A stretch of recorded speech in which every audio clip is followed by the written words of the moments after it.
서울은 여전히 대한민국의 중심이지만 이제 사람들의 중심은 점점 서울을 벗어나고 있습니다. 지난해에만 11만 9,354명, 10년째 탈서울은 멈추지 않고 있습니다. 물론 이유 중 하나는 집값입니다. 서울 아파트 중위가격은 10억 833만원, 전국 평균의 약 2배 수준입니다. 그래서 사람들은 조금 더 현실적인 대안을 찾았습니다. 서울보다 가깝고 서울보다 조용한 곳, 그 대표적인 도시가 과천이었습니다. 2023년까지 과천은 대한민국에서 가장 살기 좋은 도시 1위로 선정됐습니다. 일자리, 안전, 교육, 환경, 복지까지 모든 지표가 상위권이었죠. 그런데 24년부터 1위를 이 도시에 내주었습니다. 살기 좋은 도시는 집값이나 교통만으로 정해지지 않기 때문입니다. 한국지역경영원의 지속가능도시 평가지표 체계에는 이런 항목이 있습니다. 일자리 안정성, 교육 의료 접근성, 안전한 생활 환경, 주거의 쾌적성, 그리고 시민의 행복감. 이런 항목으로 1위를 차지한 진짜 살기 좋은 도시는 어디일까요? 놀랍게도 한때 유령도시라 불리던 그곳이 이 모든 지표에서 최고점을 받았습니다. 그곳은 바로 세종시입니다. 시작 전 주제가 마음에 드신다면 구독과 좋아요, 알림 설정 부탁드립니다. 단순히 인구가 많거나 도시가 크기 때문이 아닙니다. 사람이 늘어나고 경제가 성장하며 쾌적한 삶의 환경, 그리고 그 안에 아이의 웃음소리, 세종시민의 행복지수가 함께 있었습니다. 먼저 사람의 변화입니다. 세종은 도시가 만들어진 지 10년이 갓 넘었지만 사람이 몰리고 머무는 속도가 압도적입니다. 행정안전부 주민등록인구 통계에 따르면 2015년 세종시의 인구는 약 21만 5천 명, 올해 2025년 1월 기준으로는 약 39만 9천 명에 이릅니다. 불과 10년 사이 81% 증가한 셈이죠. 게다가 세종은 젊은 도시입니다. 청년 인구 비중이 전체의 31%, 출산율은 전국 평균을 훌쩍 넘는 1.03명으로 전국 시도 중 최상위권입니다. 이건 단순한 숫자가 아니라 도시가 살아 움직이고 있다는 신호입니다. 젊은 인구가 많다는 건 일자리가 있고 교육이 있고 새로운 삶을 설계할 기회가 있다는 뜻이죠. 세종은 지금 사람이 모이고 삶이 만들어지는 도시가 되고 있습니다. 그런데 세종이 달라진 건 사람만 늘어서가 아닙니다.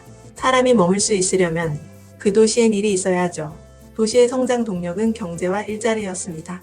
정부기관이 이전하면서 행정중심 도시로 시작했지만 그 뒤로 첨단산업단지, 벤처기업, 연구기관들이 하나둘 자리 잡고 있습니다. 통계청과 한국은행 지역경제 통계에 따르면 세종의 지역 내 총생산 GRDP는 최근 5년간 연평균 6%대 성장률을 기록했습니다.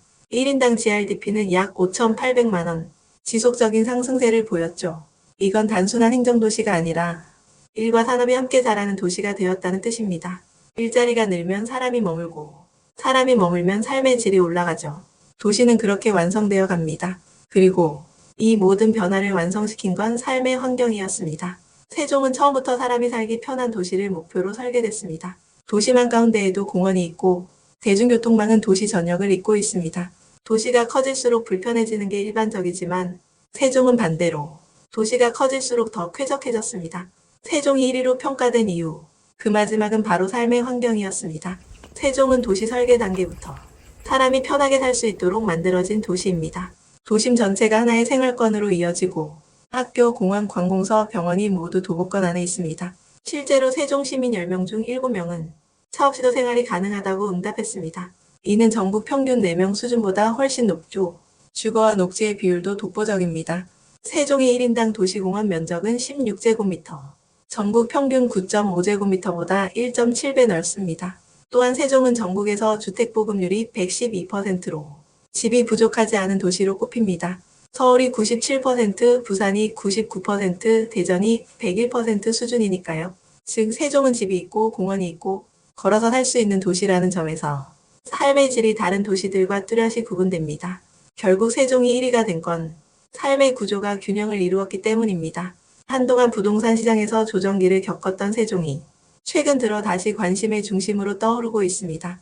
새 정부 출범 이후 행정수도 완성과 균형 발전에 대한 기대감이 커졌기 때문입니다. 국회 세종의사당, 대법원 헌법재판소 등 주요 기관 이전에 대한 검토도 다시 활발히 이루어지고 있습니다. 이런 정책 흐름은 시장에도 곧바로 반영되고 있습니다. 2024년까지 조정을 거쳤던 세종의 부동산 시장은 2025년 들어 거래량이 눈에 띄게 회복되고 있습니다. 한국부동산원 통계에 따르면 2025년 1월 기준 세종시 아파트 거래량은 전월 대비 약 22% 증가, 전국 평균 증가율 7%를 크게 웃돌았습니다. 2025년 현재 세종의 평균 아파트 가격은 3.3제곱미터당 약 1,500만 원대, 서울 평균의 절반 수준이지만 삶의 질 지표에서는 전국 1위, 즉 실수요자에게는 가성비 높은 도시, 투자자에게는 정책 기대감이 살아나는 도시로 다시 평가받고 있는 겁니다. 그렇다고 세종이 단기 급등을 노리는 시장은 아닙니다. 오히려 조용히 체질이 바뀌는 시기죠. 공공기관 이전, 교통망 개선, 민간기업 유입 논의가 함께 이어지며 도시의 기반이 다시 견고해지고 있습니다. 새 정부에 대한 기대감, 그리고 행정수도 완성이라는 오랜 목표. 그 두 가지가 세종을 다시 중심으로 끌어올리고 있습니다. 지금 세종은 변화의 한가운데에 있습니다. 하지만 아직 우리가 모르는 얼굴이 많습니다. 이런 말 들어보셨을 겁니다. 세종은 너무 조용하다. 밤엔 사람도 없고 붉어진 유령 도시다. 삶의 재미가 없다. 그런데 정말 그럴까요? 사실 이 영상을 만들기 전에 세종을 직접 보고 왔습니다. 직접 가서 느낀 제 생각은 이거였습니다. 아, 이건 안 가본 사람이 하는 이야기구나. 아마 영상 속에서 눈치채셨을 거예요. 중간중간 스쳐 지나간 세종의 거리, 호수공원 그리고 사람들의 모습들 전부 제가 현장에서 직접 보고 직접 찍은 장면들입니다. 하지만 카메라에 다 담지 못한 세종의 공기가 있습니다. 다음 영상에서는 그곳에서 제가 느꼈던 세종의 분위기와 온도를 조금 더 솔직하게 전해드리겠습니다. 여러분도 함께 봐주세요. 수치가 아닌 삶으로 본 세종의 이야기 다음 영상에서 이어집니다.